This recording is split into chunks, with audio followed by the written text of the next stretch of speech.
French cars. They have always been a symbol of elegance and innovation, a blend of art and engineering that captures the essence of French culture. From the sleek lines of a Citroën DS to the quirky charm of a Renault 4, these cars are unmistakably French. They're like fancy cheese, fancy wine, and haute cuisine. Just as you might savor a glass of Bordeaux or a slice of Camembert, driving a French car is an experience meant to be enjoyed, not just a means of getting from point A to point B. And those tiny swimsuits they wear on the beach, they epitomize the French flair for living life to the fullest, embracing style and comfort in every aspect of life. You think they're cool, but you don't really get them. French cars often leave people scratching their heads wondering what makes them tick. Their unique designs and unconventional features can be both fascinating and bewildering, and you definitely don't want your friends to see you driving one. There's a certain stigma attached to French cars in America, a sense that they're just too different, too foreign, to fit in with the crowd. But why, oh why, did these French cars leave America? The land of opportunity? What drove them away from a market that seemed ripe for their unique brand of automotive artistry? The answer, my friends, is a mix of bad decisions, money problems, and cultural differences that would make anyone cry. It wasn't just one thing, it was a perfect storm of issues that led to their departure. Get ready, as we explore the mystery of why French car brands like Peugeot, Citroën, and Renault said goodbye to the American dream. We'll delve into the history, the challenges, and the missteps that led to their exit. It's a sad story with some really weird car designs, but it's also a tale of ambition, creativity, and the clash of cultures. So buckle up as we take a journey through the rise and fall of French cars in America. The French car industry's relationship with America was always a little rocky.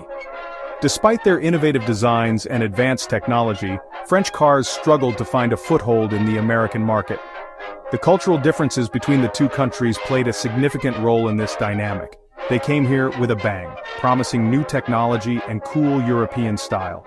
French automakers like Citroën and Peugeot introduced cars that were ahead of their time, featuring unique designs and engineering marvels that captivated car enthusiasts. The Citroën Traction Avant, with its front-wheel drive, was a super advanced car for its time.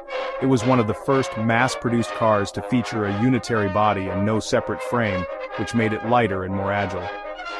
The Peugeot 505 wagon was practical and charming.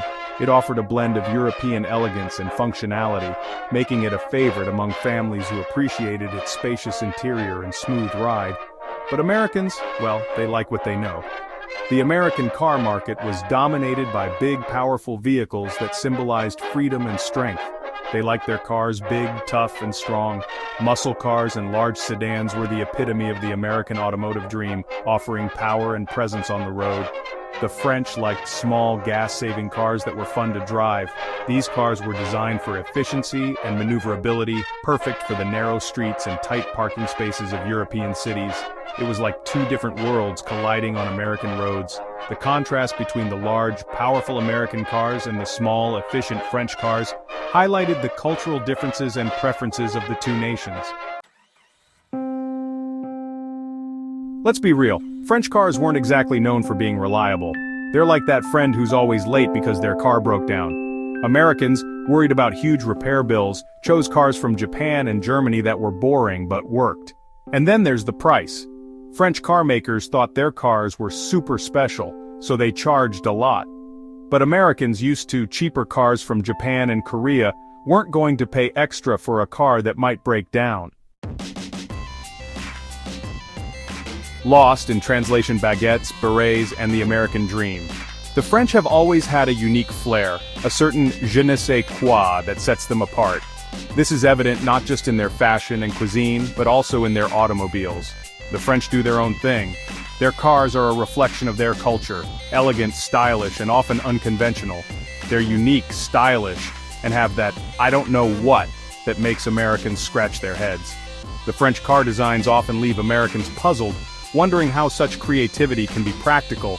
This difference showed in their cars.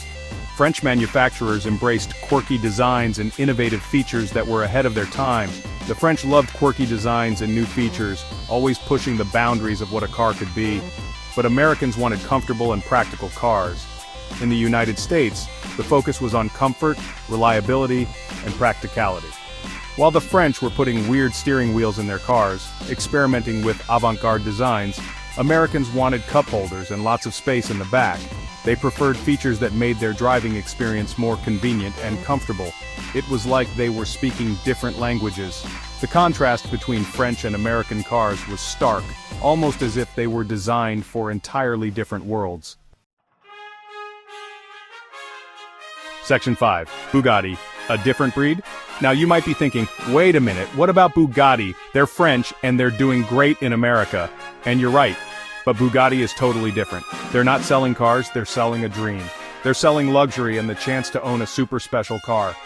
Most Americans trying to afford a regular car aren't looking to buy a multi-million-dollar supercar. Bugatti's success in America shows that some people will always pay a lot for luxury.